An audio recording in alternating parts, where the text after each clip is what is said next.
All right. Well, great morning to you. I tried to go live before, but I guess I got booted off. So I hope you guys woke up grateful this morning. I hope that you guys have been setting a high vibe, reminding yourself of all of the things that you have to be grateful for.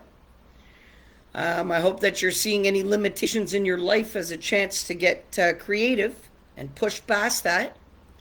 I hope that you're telling yourself proper self talk. I hope that you're being self loving. I hope that you're seeing any obstacle in your life as, a chance for growth, a chance for learning. All right. Um, my post the other day asking for some healing vibes triggered a lot of questions, which is understandable. Wendell was supposed to come live this morning, but I guess it didn't work out like that. I know that he's got some stuff that he had to do this morning, so that's all good. I'm just going to continue with the live. All right. Look, so my post the other day triggered some stuff. Okay, I asked for some healing vibes. Here we go. Now you guys can see me a little better. Okay, I asked for the world to send me some healing vibes. Okay, and I'm going to explain to you all why.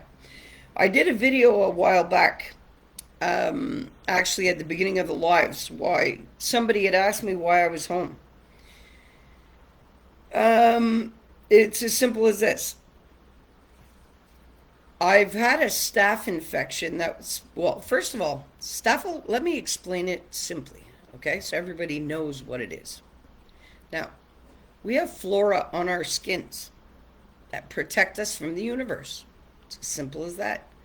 That's how come we can come in contact with all kinds of things and, we're still alive. So, Staphylococcus aureus is our natural skin's flora, okay? Now, where does it stay? Where does it live? It lives in our nose. Simple as that. Okay? Now, what happened to me 12 years ago when I had my car accident is my immune system stopped functioning the way it should. Okay? In other words, my production of my white blood cells, I do not produce a sufficient amount of white blood cells to fight infection.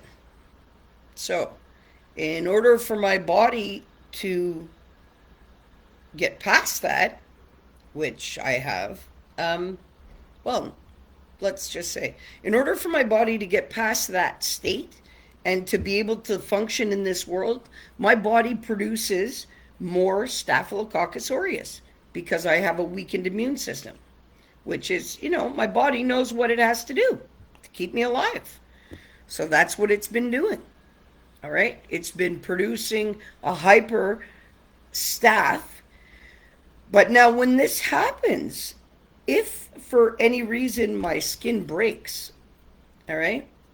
Oh, you know what? I got to fix this. Sorry. I got to fix this light in my eyes.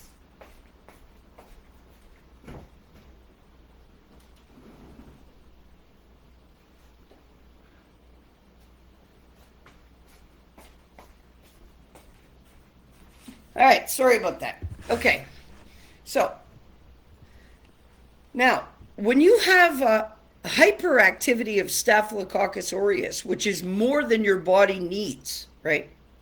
But your immune system does not make a scab when it doesn't heal your skin. Like if my skin breaks, the natural flora that starts to eat the flesh, that your immune system is going to kick in and it's going to say, oh, okay, send the fighter T cells, okay, go, fix that. Right? That's what happens. But because my immune system does not respond like that, when the staph starts eating me, well, hey, it continues to eat. It has a feast. All right? So what has happened was since last year with COVID testing, they asked me if I had any kind of anything that was different about my system before they did the testing. And I said, there's a lot different about my system. And I also made it very clear to them that they had to be very careful not to open any tissue in my nose. Well, I guess, things happen.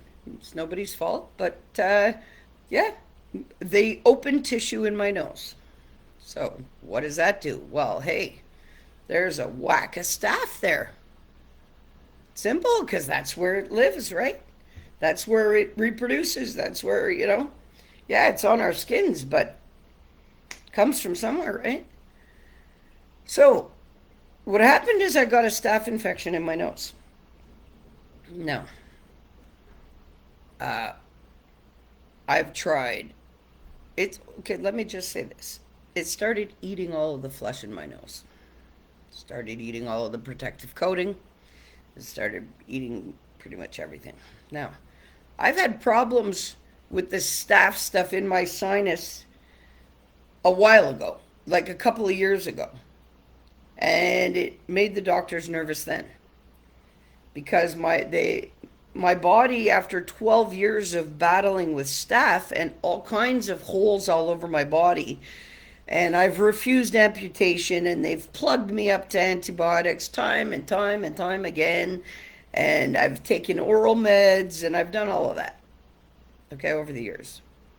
But now it's at the point where I've tried bouts of antibiotics, and all it does is it pisses off the germ, okay? So this is why I went to the doctor last week on Thursday. And because I needed to know. She can see things that I can't see. She's been following me for over 7 years. She knows what's happening to me. Okay? But I guess I'm for her learning also.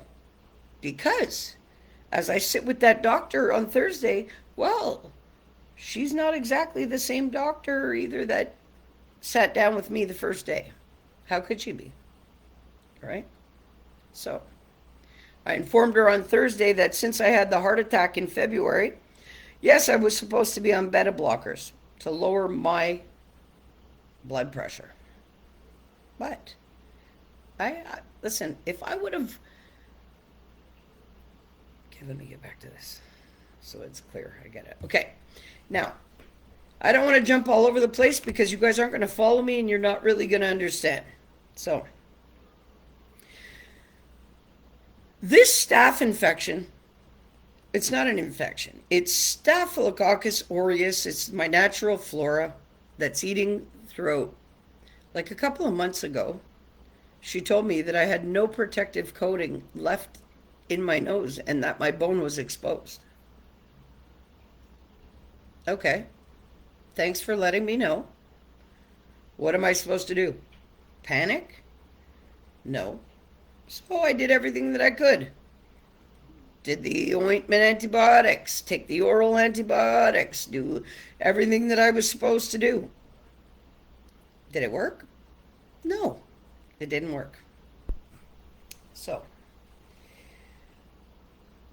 all it did was piss the germ off more.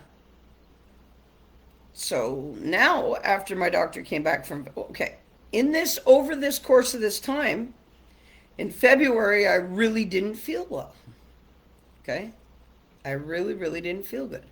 Now, what happens when staph gets into your blood, or you're living with staph in your blood, or there's too much staph, what it does is it shuts down your organs.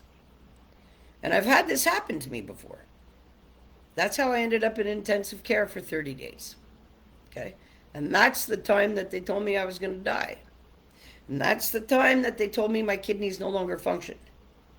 Okay? So, basically, this stuff is really dangerous. But guess what? There's nothing greater than the power of my soul. And my body knows what it has to do. So, having this problem with the staph, what it had done is I went on oral antibiotics 4 days before my heart attack. All right. So the antibiotics, I feel, actually pushed my body to a state of a heart attack.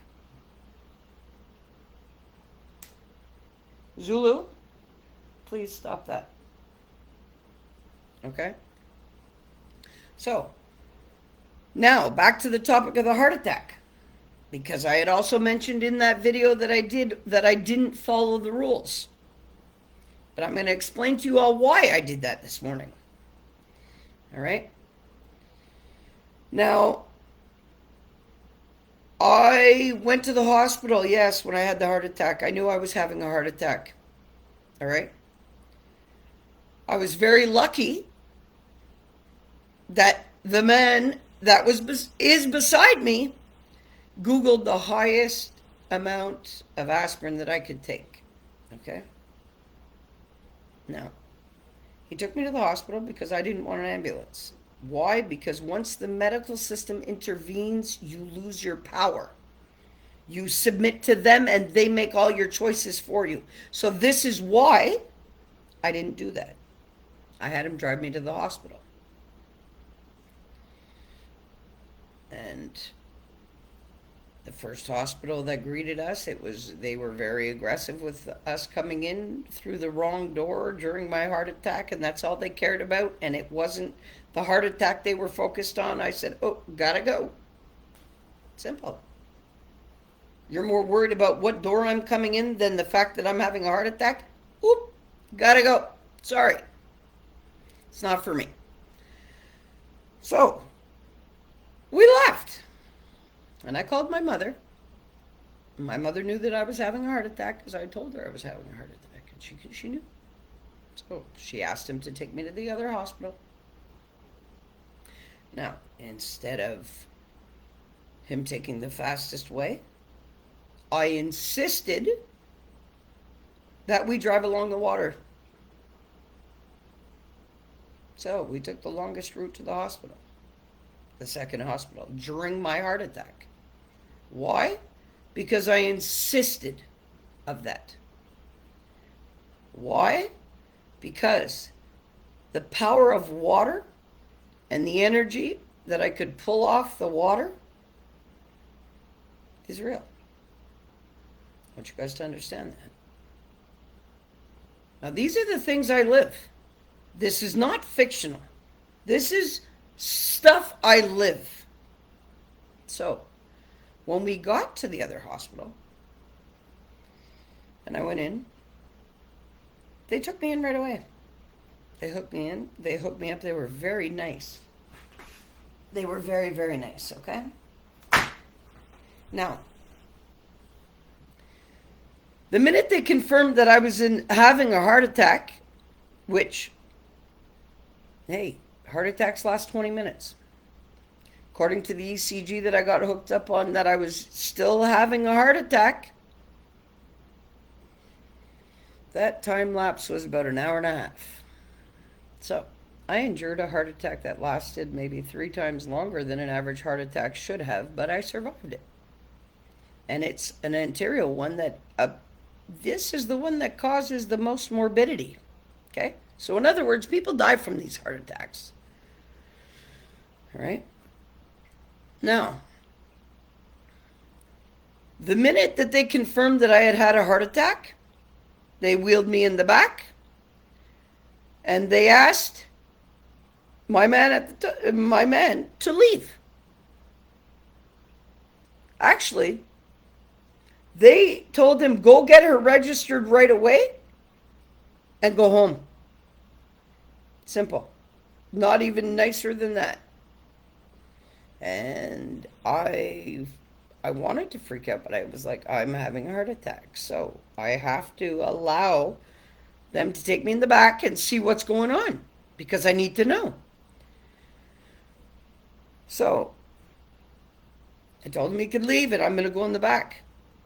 Now, the minute they wheeled me to the nursing station in the back in emergency, where they wheeled me down a little corridor and left me there alone while having a heart attack, then I had an orderly and a nurse approach me and say, all right, get yourself up, go to the end of the bed and get your gown and change yourself.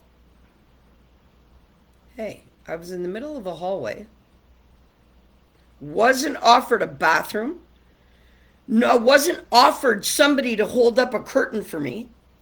They expected me to change right there, and they expected me to do it on my own.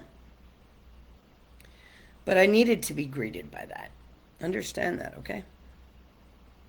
I needed to be greeted by that because that was the biggest warning sign for me that should I stay there, they are not going to listen to my medical history, nor are they going to wait or take anything seriously because they're not taking my heart attack serious. So, should I have stayed in the hospital, I wouldn't be here right now. Okay? Because why? They would have tried to intervene. I don't have an immune system. My risk of somebody coming at me, even trying to take blood that is not knowledgeable, is putting me at high risk. Okay? So I left. If I had to build up the force to get out of that wheelchair, well, then I wasn't about to sit back down in it again. So, yes, my chest was still hurting. Yes, my neck was still locked. Yes, I still couldn't raise my arm. Yes, I was still feeling it. But what did I do? I pushed myself out of that wheelchair, and once I was up on my feet, keeled over, I walked my ass out. And while I was walking my ass out, I made the phone call. Hey, you still here? Because I'm leaving. And I came home, and he took care of me for 10 days. All right? Why? Because the doctor wanted me in the hospital. Okay? And I refused. So, since then, I'm supposed to be on heart meds, and I'm supposed to see. I've been waiting this whole time to see an ear, nose, and throat specialist. Okay? Now, what's happening now, after all of this, because I still can't go back to work, obviously, this is why. This staff is just having a feast. That's all. So I'm wondering, I like to joke about it. I know it's not funny, but this is how I like to see it. When I weighed in at the doctor's and I'm 10 pounds lighter, I was like, I had to make a joke with her and say, hey, is that me actually losing the weight, or is that the staff eating that? So, I know it sounds crazy, but that's my humor. All right. So what's happening right now is that since there's nothing left for the staff to eat in my sinus, it's moved up to the top sinus. Which, hey, it's inevitable. It's going to happen. It's going to happen. Now, I've got two ways of taking that. I can actually, you know what? Let's put it this way. You guys were wondering. Hey, and I just got a notification that Wendell's ready to go on, so I'm going to wrap up what I'm saying, and I'm going to get him on board, okay? Now, I just wanted to fill you guys all in about what was happening with me. So, that's what's happening, all right? The staff that I've been living with, listen, it's been an ongoing issue for 12 years for me, okay? I have beat death 5 times because of this. And you know what? I like to say it like this. We're all on limited time. And you never know when it's going to be your last day. So this is why I encourage you guys to get the most out of your days, to be grateful for your life, to overcome limitations, to, grow during obstacles. All right? Because if I can sit here and go through what I'm going through, Well, guess what? And still be positive and still project greatness, well, then you guys can't make excuses for yourself. All right? So, I want to get Wendell on here. So, let me see if I can figure it out right here.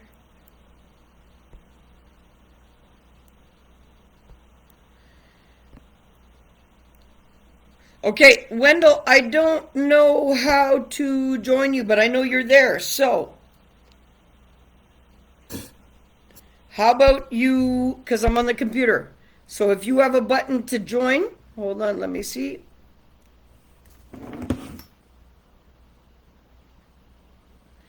Hold on here. Or you know what? Here, let me see if we can do it like this. Actually, what I'll do is Wendell's ready to go live. So I'm going to shut down this live and I'm going to join back up live right now on my phone because I can add people from here. See, that's the thing. I can add Wendell on here like this. So yeah, I'm going to shut down this live right now and I'm going to go live with Wendell so we can have a discussion. All right? So, I'll be right back. Love y'all.